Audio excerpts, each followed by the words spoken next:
Yo no sé si tú has escuchado este anuncio famoso, no eres tú cuando tienes hambre. ¿Has escuchado ese anuncio? Yo creo que ha sido una campaña muy exitosa. Algunos se ríen porque se identifican mucho con el anuncio. Y es que algunos más que otros somos más sensibles al hambre. Am, Cuando no comemos, obviamente, pasan las horas y nos da hambre. Y este anuncio lo que pretende decir es que nos transformamos en otra persona cuando tenemos hambre. Y podría ser llegar hasta muy pecaminoso a la forma que nos convertimos. Unos más, otros menos. Pero el hambre es un estado donde experimentamos el grito del cuerpo pidiendo alimento. El hambre básicamente es, el cuerpo te está diciendo, necesitas comer. Hay un vacío que se siente como si fuera un hoyo negro, como ahí en medio de la boca del estómago. Hay un vacío completo. Todos de alguna manera hemos experimentado hambre, todos los días, de alguna manera u otra. No digo hambruna porque en este país no hay hambruna, pero sí hemos experimentado hambre momentánea porque la satisfacemos, comemos, a menos que estemos intencionalmente dejando de comer, sea por hacer algún ayuno intermitente o algún ayuno espiritual o alguna dieta. Pero el punto es que tener hambre y comer es una experiencia diaria que nosotros tenemos. Lo sentimos, necesitamos el alimento en nuestro cuerpo. El cuerpo se nutre y se fortalece por medio de alimentarlo. ¿Tú te imaginas que nosotros no tuviésemos esa alerta del hambre? Que el cuerpo no nos avisara cuando debemos comer. Piénsalo un momento. A veces vemos el hambre como algo malo, pero no es malo. Porque con lo ajorado que yo soy y con lo sobrecargado que a veces estamos en la semana, somos capaces, si el cuerpo no nos avisa que tenemos hambre, de desmayarnos y muchos de nosotros ni siquiera estuviésemos existiendo aquí. Pero el hambre es bueno porque es una alerta que nos dice, necesitas alimento para seguir. Pero algo bien interesante es que no solamente hay una alerta física, sino que también hay un hambre espiritual que se manifiesta en nuestras almas y corazones, que veremos aquí en la palabra de Dios. Que de la misma manera que el cuerpo físico siente hambre y necesita comer para seguir y vivir, de la misma manera nuestra alma siente un hambre espiritual que necesita el alimento de vida eterna para vivir y subsistir. Y nos encontramos precisamente en la segunda parte del Evangelio. El Evangelio de Juan se divide por lo menos en tres partes: el epílogo, perdóname, la introducción, luego el libro de las señales, luego el libro, la pasión de Cristo y luego al final el epílogo del Evangelio. Estamos en la segunda parte, en el libro de las señales. Y en este libro de las señales Juan nos revela cómo Jesús mostró que era el Hijo de Dios a través de los milagros que él hacía, pero también a través de los discursos que tenía. Y estamos en el capítulo 6. La alimentación milagrosa sucedió. Los discípulos cruzan el mar, eso fue el domingo pasado. En medio de la noche hubo una tempestad. Jesús aparece caminando sobre las aguas. Llegan a puerto seguro. Pero la vez pasada, antes de la predicación pasada, vimos que habían dos tipos de personas o dos tipos de sujetos. Estaban los discípulos y estaba ¿quién? La multitud. La multitud. La multitud, a diferencia de los discípulos, dijimos que son atraídos por la persona de Jesús, por sus señales, por sus beneficios, y son presentados en los evangelios como una fe superficial y volátil. Vimos que la multitud en un momento aclaman a Jesús como el rey y en otro momento dicen crucifíquenle. En un momento le buscan por los milagros, en otro momento lo rechazan por quién es. En otras palabras, la multitud tiene una diferencia con los discípulos. Los discípulos son aquellos que han seguido y se han comprometido con Cristo porque han sido elegidos por Cristo para seguirle. La multitud simplemente está alrededor de lo que Jesús hace. Y ahora en el capítulo que estamos, regresamos a la multitud. Jesús estaba con sus discípulos en medio del mar de la tormenta, pero llega a puerto seguro y reaparece la multitud. Y en este contexto vemos que Jesús interactúa con ellos, haciéndole ver su necesidad, su hambre espiritual para que coman del pan de vida. Eso es lo que vamos a ver hoy. Y este es de los primeros 7 yo sois que hay en la Biblia. En la Biblia no en Juan, nos presenta 7 yo soy. Yo soy el gran pastor de la oveja, yo soy la puerta, yo soy la verdad y la vida. Y este es uno de ellos, yo soy el pan de vida, el primero de los 7 gran yo soy de Jesús. Por lo tanto, hoy vamos a ver, yo soy el pan de vida que sacia el alma. Ese es el tema o el título de la predicación. Veremos de la multitud las motivaciones equivocadas en primer lugar. Veremos en segundo lugar las preguntas desatinadas de la multitud. En tercer lugar, veremos una demanda innecesaria de la multitud. Y en cuarto lugar, veremos a Jesús como el pan de vida. Esas son las 4 cosas que vamos a ver. Así que vamos al texto que tenemos delante, Juan capítulo 6, versículo 22. Léalo conmigo. Al día siguiente, la multitud que había quedado al otro lado del mar se dio cuenta de que allí no había más que una barca. Y Jesús no había entrado con ella, con sus discípulos, sino que sus discípulos se habían ido solos. Vinieron otras barcas de Tiberias cerca del lugar donde habían comido el pan después que el Señor había dado gracias. Por lo tanto, cuando la gente vio que Jesús no estaba allí, ni tampoco sus discípulos, subieron a las barcas y se fueron a Capernaum buscando a Jesús. Este pasaje conecta la escena de la multiplicación milagrosa, pasa un día. Recordemos que el día anterior, luego de la multiplicación milagrosa en la noche, los discípulos pasan una tormenta con Jesús. Pero estas personas se le había llenado la barriga el día anterior. Ellos habían sido saciados al ver la señal de Jesús haber multiplicado los panes. De hecho, cuando vieron la multiplicación de los panes, dijeron, este es el rey que queremos. Lo querían hacer rey a Jesús por la fuerza, dice el texto.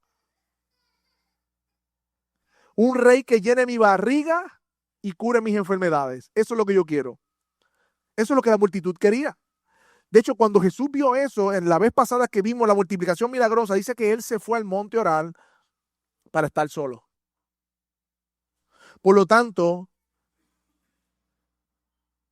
vemos ahora en esta escena que la multitud vuelve al mismo lugar donde fueron alimentados, buscando a Jesús. No sé si usted ha escuchado, nunca le des comida a los gatos. ¿Ha escuchado eso?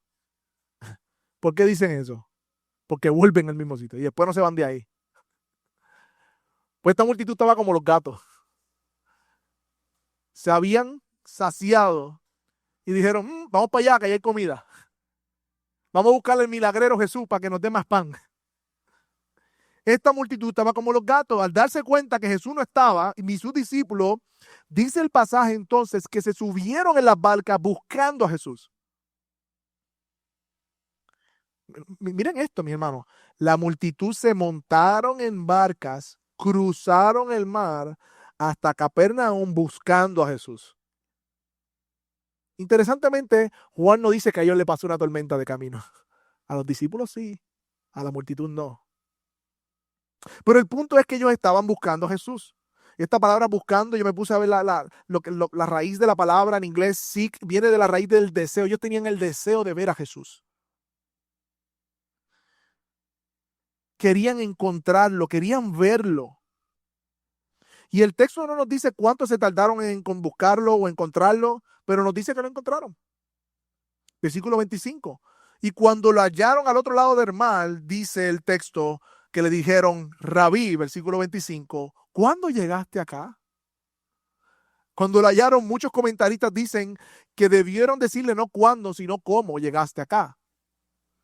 Porque en el pasaje anterior que leímos, ellos dijeron, bueno, hay solamente una barca, Jesús no se montó en ella, sus discípulos se fueron solos, ¿cómo Jesús llegó hasta allá?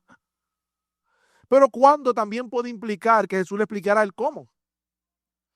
O sea, la multitud no sabía y le pregunta a Jesús cómo Jesús llegó hasta el otro lado. Interesantemente, sus discípulos sí podían contestar esa pregunta, pero la multitud no. Los discípulos tuvieron una experiencia con Jesús distinta a la multitud, de modo tal que podían contestar esa pregunta porque ellos vieron a Jesús caminando sobre las aguas, desmontándose en su barca y la barca llegando inmediatamente al puerto. Pero la multitud tiene que preguntar porque no sabe cómo Jesús llegó al otro lado, ni cuándo. Ahora bien, notemos, ellos están esperando la respuesta de Jesús. Miren el pasaje. ¿Cuándo llegaste acá? Dime, Jesús. Pero Jesús no le da explicaciones. Jesús no alimenta su curiosidad, sino que es como una espada de dos filos la palabra de Dios, ¿no? Que corta profundamente y va más allá de la superficie y de las apariencias. Y mira lo que dice el versículo 26. Jesús les respondió, en verdad les digo que me buscan, ahí está, desean verme, han hecho un esfuerzo grande por verme, no porque hayan visto las señales, básicamente no porque entendieron la señal que decían que yo soy Dios, el Mesías, sino porque han comido los panes y se han saciado. Es decir, Jesús con una sola oración, como hombre y como Dios, en su conocimiento pleno de la verdad, del discernimiento del Espíritu, Jesús pone al descubierto las motivaciones ocultas de esta multitud. Ellos nada más estaban buscando a Jesús, como dicen por ahí, por los panes y por los peces. Se habían llenado la barriga el día anterior y tenían el deseo de llenarse de nuevo y dijeron, vamos a buscar a Jesús para que nos llene la barriga. Y es interesante porque ni siquiera era por haber visto las señales. Ni siquiera se trataba de porque vamos a ver los milagros que Jesús hace. Era una motivación aún más baja. Vamos a llenar nuestra barriga. Era más carnal el deseo de esta multitud. Y se esforzaron buscando a Jesús. Ellos deseaban alimentarse nuevamente de panes y peces. Querían sacar algo de Jesús. Y recordemos, mis hermanos, el esfuerzo de esta multitud. Se montaron en barca, cruzaron el mar, recorrieron Capernaum, encontraron a Jesús, se esforzaron por verlo y cualquiera hubiese dicho, ¿para dónde va? Voy a buscar a Jesús. ¡Wow! ¡Qué religioso! Cruzó hasta el mar buscando a Jesús. ¡Qué hombre más piadoso! Mira lo que ha hecho.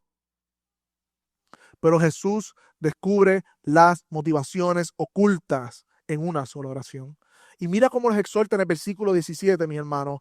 Trabajen, esfuércense, deseen, no por el alimento que perece, sino por el alimento que permanece para vida eterna, el cual el Hijo del Hombre les dará, porque Él es a quien el Padre, Dios, ha marcado con su sello.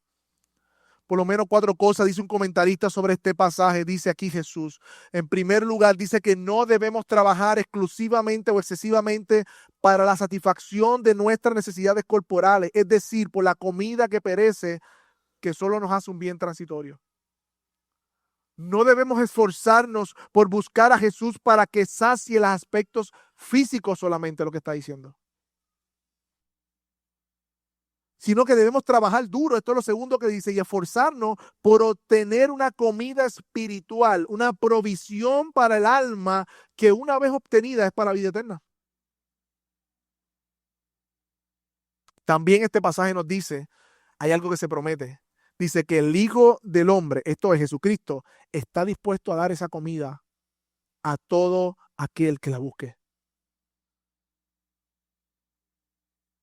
Y cuarto, Dios ha designado solamente a Jesucristo como aquel que puede dar ese alimento.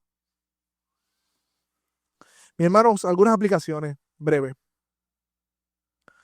La verdadera y genuina fe no se trata de esfuerzos externos, sino de motivaciones correctas en el corazón. Amigo, visita que estás aquí, qué bueno que estás aquí. Estás aquí por alguna razón. Seguramente quizás alguien te invitó. ¿Pudiste haber rechazado la invitación hoy? Hoy podrías domingo estar en la cama. No sé por qué la cama los domingos está mucho más cómoda que otros días de la semana. Podías estar en el mall, en la playa, resolviendo asuntos, trabajando, hay cosas que hacer, estamos atrasados. A veces 5 días no dan, ni 6. ¿Qué te ha motivado a venir aquí hoy, visita que estás aquí? Y aún la iglesia, ¿qué nos motiva a venir cada domingo? Visita que estás aquí, ¿por qué estás buscando a Jesús? ¿Quieres paz, tranquilidad, quizás prosperidad, sanidad? Quizás tienes problemas familiares y no sabes qué más hacer. O quizás porque sabes que no tienes esperanza. O a lo mejor porque sabes que estás perdido y has ido a Jesús en busca de un Salvador. Quiera Dios que esa sea la razón. Amigos, no es que Dios no se ocupe de los aspectos físicos o materiales. Vimos que Jesús alimentó a la multitud. Dios tiene cuidado de sus criaturas y de sus hijos. Claro que sí. Pero por encima de cualquier necesidad física está la realidad de que sin Cristo tú estás en condenación por tus pecados. La buena noticia es que posiblemente hayas cruzado el mar como esta multitud para llegar aquí hoy con malas motivaciones, pero el Señor se ha puesto en tu encuentro confrontándote para que revises esas motivaciones y reconozcas tu necesidad de alimento espiritual y no de alimento físico. De hecho, tú escuchaste bien la promesa. Dice que Él la dará. Él dará ese alimento permanente a todo aquel que lo busca. Aquel alimento que da vida eterna. Es una promesa, visita, que estás aquí. De hecho, la multitud no entendió esto. Y en vez de aceptar como un regalo lo que Jesús les estaba diciendo para que creyeran y recibieran ese alimento espiritual, ellos no entendieron. Ellos quieren entonces ganarse el alimento espiritual. Y por eso vemos en segundo lugar una pregunta desatinada. Miren el versículo 28. Entonces le preguntaron, ¿qué debemos hacer para poner en práctica las obras de Dios? No entendieron. Al parecer que cuando Jesús dice trabajen por alimento que permanece para la vida eterna, ellos pensaron, tenemos que hacer algo en la ley de Dios para ganarnos ese alimento. Y su pregunta entonces es, entonces, ¿qué yo tengo que hacer para ganarme la vida eterna? Y mis hermanos, aquí, y visita que está aquí, que el cristianismo bíblico se separa de todas las demás religiones. Existen dos religiones o sistemas de salvación en el mundo. Solamente dos. La religión que es por las obras y la religión que es por la gracia. Diga cómo se llama, hinduismo, budismo, catolicismo romano, cualquier otra religión, pone al hombre en la escalera del cielo. O sea, yo voy a hacer algo para alcanzar la salvación. Esa es la religión de obras.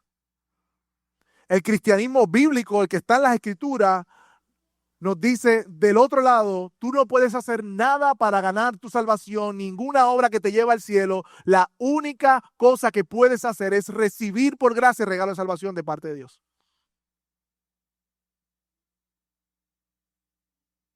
Y ante tal pregunta, la multitud tenía la presuposición equivocada. Ellos pensaban que tenían que hacer algo, pero Jesús no les dice, pues entonces estas son las obras de Dios. Pórtense bien, vayan a la iglesia, den a los pobres, practiquen la piedad y la virtud, sean mejores personas, ámense a sí mismos. Eso no dice nada de eso. ¿Cuáles son las obras de Dios? Cualquiera diría, pues mira, haz esto, haz esto. Jesús corta la vía de ese engaño de la salvación por obra. Y mira lo que dice en el versículo 29. Le respondió, esta es la obra de Dios, que crean en aquel que ha enviado. Notemos la pregunta de ellos, ¿cuáles son las obras de Dios? Y él en singular le dice, esta es la obra de Dios. Es singular. No son muchas cosas. Hay una sola cosa que Dios exige del hombre, es fe en Jesucristo para la salvación y la vida eterna. Es decir, Dios el Padre ha revelado que solo hay una forma de alcanzar la vida eterna y no es por tus propios méritos, es por medio de la fe única y solamente Jesucristo. Si algo bien interesante, Jesús usa el mismo lenguaje de ellos, la obra de fe. Miren el versículo, dice, esta es la obra de Dios, que crean. Yo no sé ustedes, pero aquellos que llevamos un tiempo en la iglesia y hemos leído el Nuevo Testamento y leemos mucho a Pablo, y como buenos paulinos que somos, la salvación es por gracia, no por obra, por medio de la fe. También hemos escuchado personas que no interpretan bien a Santiago. Dicen, Santiago dice que es por obra porque dice, mira mis obras y así vas a ver mi fe. La fe es obra conjuntamente con las obras. Pero vemos a Jesucristo que coge a Pablo y a Santiago y los hace amigos. Esta es la obra de Dios, que crean. Dice un comentarista sobre esto: es indudable que el Señor no quería decir que hubiera algún mérito en creer. Eso no es lo que Dios está diciendo. Pero nuestro Señor Jesucristo quería decir que la fe en Él es el único Salvador, es el primer acto del alma que Dios exige de un pecador. Eso es lo que Jesús está diciendo. Un hombre no es nada hasta que no haya creído en Jesús y descansado en Él como un pecador perdido. Sin una fe semejante, dice este comentarista, es imposible agradar a Dios. Bueno, eso lo dice Hebreo. Es imposible agradar a Dios. Así que algunas aplicaciones de esto es que es una mentira creer que yo puedo salvarme haciendo buenas obras o siendo una mejor persona. Porque no existen, y esta mañana estuvimos en este tema, no existen obras que cambien la naturaleza del corazón. Lo que necesitamos es que Dios cambie la naturaleza del corazón. De hecho, vimos en la mañana que no hay una sola persona buena aparte de Jesucristo. No hay buenas personas aparte de Jesucristo. Fue el único hombre que podemos decir que fue una buena persona.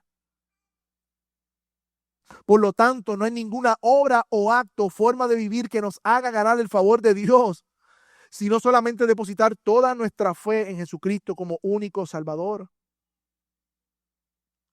Que no se nos pase la remota idea, y visita que está aquí, que alguna obra humana, aparte de la fe en Jesucristo, te pueda hacer ganar el favor de Dios. Pero es aquí donde el glorioso evangelio brilla. Es la buena noticia de que a pesar de que es imposible por nuestra naturaleza pecaminosa alcanzar el cielo, y a pesar de que es imposible ganar el cielo y llegar a Dios por medio de nuestras obras, no es que nosotros montamos nuestra escalera hasta el cielo, es que Dios ya estableció una escalera donde su Hijo descendió al mundo, se encarnó como hombre, nació sin pecado, permaneció sin pecado una vida terrenal, y de esta manera Jesucristo ganó el mérito de un hombre justo en favor del pecador que pone su fe en Él. Por eso, no solamente, sino Jesucristo, el Hijo eterno de Dios, el único que vivió una vida perfecta y sin mancha, es el único hombre en quien podemos confiar nuestra justicia. Porque no solamente vivió una vida justa, sino que Él tomó nuestros pecados. Cada uno de ellos, piensa en cada uno de ellos. Tú has pensado mal esta semana. Tú has actuado muy mal esta semana. Yo también. Él tomó cada una de esas transgresiones, cada uno de esos pecados. ¿Y sabe lo que hizo Dios el Padre? En la cruz del Calvario, a Dios el Hijo, se los dio a Él. Y trató a Jesucristo como el vil pecador.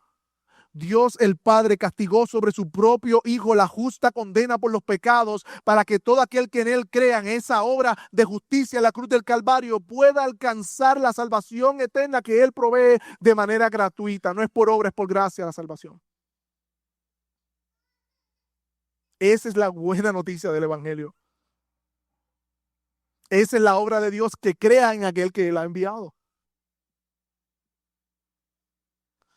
Pero recordemos que esta multitud cruzó un mar buscando a Jesús en Capernaum. Deseaban verle.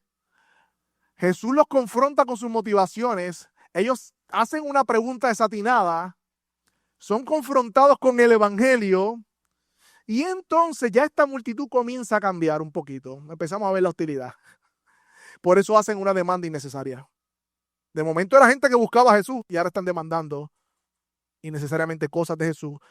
En tercer lugar, veamos una demanda innecesaria. Versículo 30. Le dijeron entonces, miren cómo se refieren ahora a Jesús. Y es interesante. Le querían hacer rey. Cuando llega le dicen rabí. Y ahora le dicen, ¿qué pues haces tú? Como señal para que veamos y te creamos. ¿Qué obra haces? De verdad que Jesucristo fue un hombre paciente. Mi gente, mi hermano, esta gente ya había comido de las manos de Jesús, había multiplicado el pan y por eso le querían hacer rey. Ellos habían visto las señales. De hecho, en otros evangelios, él había sanado muchos en ese día. Ellos habían visto señales. No las habían entendido, pero las habían visto. Y ahora los vemos que cuando son confrontados con el evangelio, en vez de responder en arrepentimiento y fe, demuéstramelo ahora tú que tú eres el Señor. ¿No les ha pasado a ustedes que quizás habla con alguien y pueden hablar hasta de Dios y de religión, una cosa bien chula? Y hasta de sueños, experiencia, del apocalipsis, del dragón, de las bestias, de todo. Podemos hablar de todo. En el momento que usted empieza a predicar el evangelio, se pone incómoda la cosa. Y de momento tienen prisa, se tienen que ir, empiezan a mirar para el lado y hasta se van. El evangelio incomoda al pecador, aquel que no quiere creer. Y Cristo les predica el evangelio, ellos se incomodan y disparan con una pregunta y una demanda innecesaria. ¿Qué haces pues tú? Como señal en griego, esta palabra tú es enfática. Es como si le dijeran, ¿quién eres tú para hablar de esa forma? ¿Qué milagrosa prueba tienes tú para mostrarnos? Hay como un sarcasmo y burla en esas preguntas de una multitud que quería proclamarlo rey y que después le dijo rabí. Para que veamos y creamos. Notemos aquí que Jesús le había dicho que la obra de Dios era que creyeran en aquel que había enviado. Y aquí ellos solo dicen para que te creamos. Es decir, este creer de ellos no era de salvación. Esta es la fe de los demonios. Los demonios creen en Dios y tiemblan. O sea, el demonio sabe que Dios existe y tiemblan, pero no son salvos. Esa es la fe que ellos iban a manifestarle, una fe superficial. Muéstrame quién eres tú para, ok, pues tienes autoridad para hacer eso, no, pero no para arrepentirse y creer.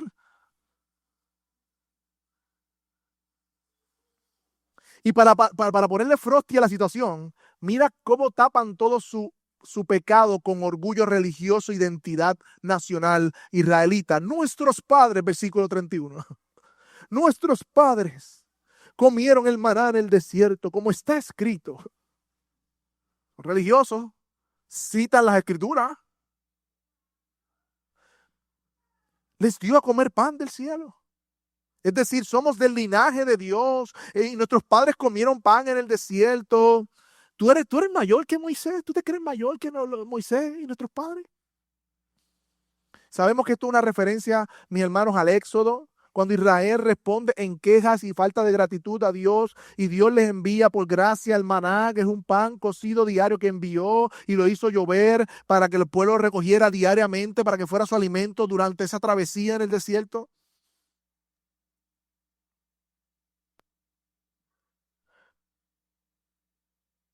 Pero toda esta escena es solo una demanda innecesaria provocada por el producto de su incredulidad.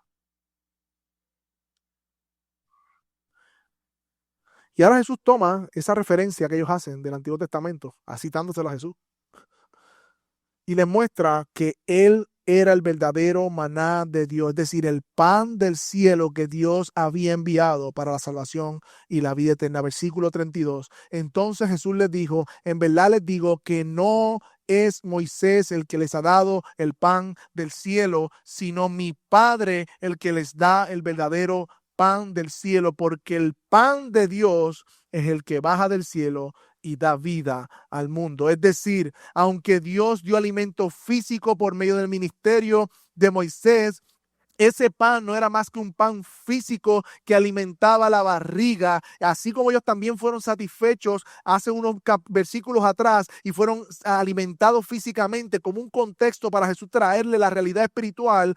Pero hay un pan, le dice ahora Jesús, el que ustedes probaron fue físico, así como el Moisés probó fue físico, pero hay un pan, hay un alimento que es el que Dios ha dado y que ha venido del cielo, y este es el pan que da vida al mundo, es decir, el pan espiritual que el maná no pudo producir en ellos y que era una sombra de ese verdadero pan que era Cristo.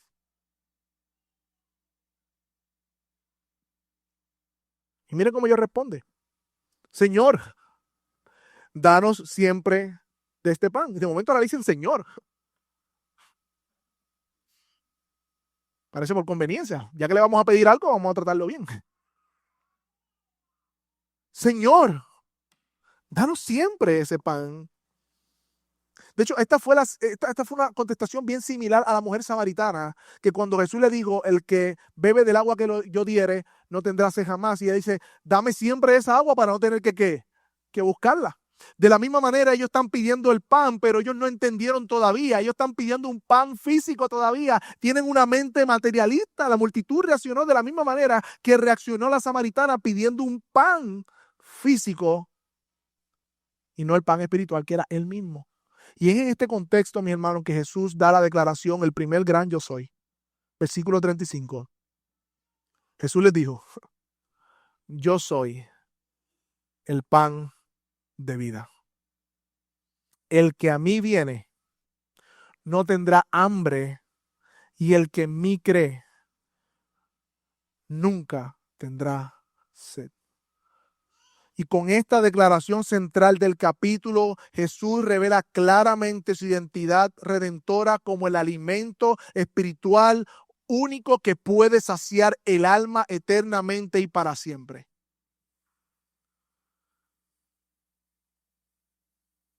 Mis hermanos, no existe personas que no sean religiosas. Todo ser humano sobre la faz de la tierra es religioso y busca adorar algo porque fue creado como un adorador. Hay una necesidad porque Dios lo puso en todo hombre y un deseo de ser saciado y buscar un alimento espiritual. El problema ha sido que el padre de toda mentira ha usado las religiones del mundo para engañar a los hombres buscando que coman comida chatarra y no pan que sacia. Pero no existe de los religiosos y yo no soy religioso. Todos somos religiosos, todos adoramos algo. El problema es que podemos estar alimentándonos de panes que no alimentan, que son ficticios, o estemos alimentándonos de una vez y para siempre del único pan que sacia la vida eterna. Por lo tanto, visita que estás aquí, amigo que estás aquí, cuidado que no seas como la multitud pidiendo señales innecesarias. Nos ha topado con personas que dicen, si Dios no hace esto, pues yo no creo en Él. Si Dios no hace lo otro, pues yo no lo hago. Si Dios no se me aparece, que me pruebe que existe. Y yo me digo de mí mismo, ¿será Dios una mascota para someterse a las órdenes de un hombre pecador que merece el infierno? Dios salta aquí para creerte. ¿Qué? Miren la escena, el hombre está vuelto loco. Un hombre pecador que va camino al infierno, tiene la condena a su favor, lo que merece es la ira de Dios. Dios lo tiene sentenciado, se le predica el evangelio. Dios le dice, te ofrezco salvación. Y él dice, sí, muéstramelo. ¿No entiende? ¿No entiende su condición? Caída. Esa incredulidad le lleva a hacer demandas innecesarias. Visita que está aquí, amigo que está aquí, si no has venido a Cristo por arrepentimiento y fe, tú no estás en lugar de demandar nada a Dios. Tú estás en una condición muy difícil, pero que Dios ha mostrado su gracia en Jesucristo para el perdón de tus pecados. ¿Cómo ante tal oferta de salvación vas a demandar a Dios algo? Otra aplicación que vemos aquí a la luz de esta declaración hermosa de que Jesucristo es el pan de vida, es que Cristo es suficiente para la salvación y la satisfacción del alma. Así como el pan físico sostiene la vida temporal y sacia al hombre y provee los nutrientes para el crecimiento, solo Cristo es el alimento espiritual que da vida eterna. Ninguna otra fuente, religión, moralidad, logros, méritos humanos podrá nutrir espiritualmente lo que Dios puede nutrir, nuestra alma. Hay muchas fuentes que dan saciedad momentánea. ¿Usted no le ha pasado? Yo quisiera terminar mi bachillerato. Y estamos ahí, boom, boom, boom, boom. Terminaste el bachillerato y ahora ¿qué? Quiero terminar mi maestría. Boom, terminaste, le metiste 3 años ahí maestría. ¿Y ahora qué? Quiero comprarme un carro nuevo por primera vez. Compraste el carro nuevo y ahora qué? Quiero tener mi propia casa y ahora qué? No importa lo que tú hagas, jamás esa satisfacción va a llegar a tu vida a menos que te alimentes del pan espiritual. Fuera de ese pan espiritual jamás serás saciado.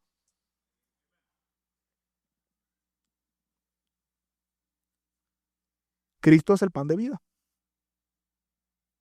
Mira qué interesante, él dice, mire el texto otra vez conmigo, cuando leemos el pasaje, él dice, el que cree yo soy el pan de vida, el que viene a mí, mira, venir a mí no tendrá hambre y el que cree en mí no tendrá sed. Es decir, visita que está aquí, amigos y hermanos, venir a Cristo y creer en Él son actos inseparables.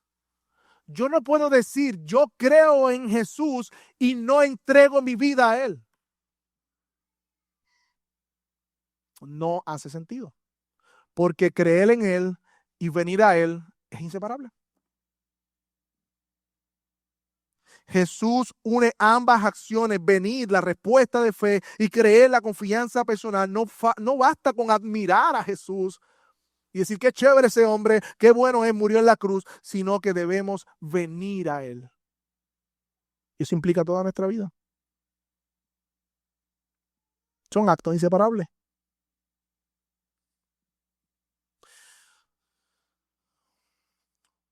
¿Tú has tenido dolor por hambre alguna vez? Yo creo que sí, yo también.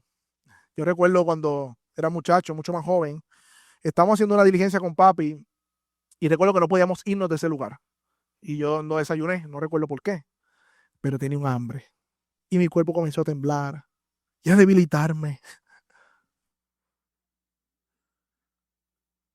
¿Te imaginas tú entrando a un buffet con esa hambre y decir, qué lindo comen los demás? Qué chévere se ve Cristo en la vida de otros. Mira cómo comen el pan y tú muerto de hambre. Mira para allá todo lo que se disfruta, se goza, la bendición que hay en Cristo y tú muerto de hambre. Y salgas de ese buffet y no comas. Eso es lo mismo que estaría pasando hoy. Si tú te levantas de esta silla, de la casa de Dios, donde Él te ha servido el pan de Cristo, sabiendo que tu alma está muerta de hambre y no recibes ese pan, el único pan que puede saciar tu alma, y salgas al basurero de este mundo a buscar ser saciado con la basura del mundo para tratar de llenar lo que solamente Dios puede llenar. Eso no hace sentido. Eso se llama locura. Por lo tanto, examina de qué te estás alimentando espiritualmente. ¿Estás buscando satisfacción personal, deseos personales, entretenimiento, aprobación, logros, dinero, diversión? Te va a dar mucha indigestión. Mucha indigestión. Solo Jesucristo es el pan que sacia. Una vez tú lo comas, se acabó la búsqueda. Una vez tú vienes a Cristo en arrepentimiento y fe, se acabó la búsqueda. No hay más nada. Él sacia esa hambre para siempre. Pero la multitud estaba endurecida. Y Jesús se la advierte, pero se los dije que aunque me han visto, no creen. Versículo 36. Y este es el problema, mis hermanos, no son las señales, no es que Jesús tenía que hacerle una maroma para que ellos creyeran, no son los discursos, no es que Jesús tenía que seguir mostrándole, sino que era la incredulidad de la multitud. Se los he dicho y me han visto, pero no creen. Esa incredulidad solamente puede ser vencida por el poder de Dios. Por eso yo te ruego, amigo, visita que está aquí, si aún no has venido a Cristo en arrepentimiento y fe, si hay una oración que vas a hacer hoy, esta mañana, de todo corazón, es: Señor, abre mis ojos para ver quién tú eres y abre mi corazón para recibirte como tú eres. Abre mis ojos espirituales. Pídele al Señor en esta mañana: Señor, yo no quiero irme de aquí sin comer ese pan espiritual. Yo no quiero irme de aquí, Señor, sin comer esa vida que tú ofreces. Es una oración que debe hacer eso. Iglesia, nosotros hemos sido saciados por el pan de vida. Ya no tenemos otra cosa que buscar sino solamente a Cristo. Y lo sabemos, por eso cada domingo venimos a celebrar la resurrección. Por eso en la semana leemos la Biblia, por eso tenemos comunión unos con otros. Pero cuidado, mis hermanos, el mundo también ofrece la basura del mundo para alimentar lo que solamente Dios nos puede dar. Iglesia, debemos cuidar nuestros corazones de dónde estamos mirando para alimentar nuestra alma, porque nos dará indigestión. Él nos ha dado una nueva naturaleza. Ya esa comida sintética no compagina con la nueva realidad que lo que nosotros somos allá en Cristo. Aquí hay muchos en dietas keto o dietas carnívoras o you name it. Usted sabe que cuando usted deja el azúcar o deja los carbohidratos por mucho tiempo y de momento se mete un plato de carbohidratos. Yo lo hice más que una vez. Estuve 2 meses sin carbohidratos y sin azúcar. Y cuando me comí, yo sentía que no podía levantar ni de la silla, del mareo del sueño que me dio y lo pesado que me cayó. Pero ¿saben qué? Estoy comiendo carbohidratos y no me pasa ahora. ¿Por qué? Porque poco a poco fue acostumbrando mi cuerpo y ya no siento el cantazo que sentía aquel momento. Eso pasa con el pecado. Poco a poco, poquito a poquito, seguimos basura, basura, redes sociales, basura, lujuria, basura, deseos desordenados, basura, basura, basura, y nos volvemos inmunes ante el pecado. Estamos intoxicados y no lo sabemos. Iglesia, usted sabe y yo sé que Jesucristo es el único pan de vida. ¿Cómo te estás alimentando de él cada semana?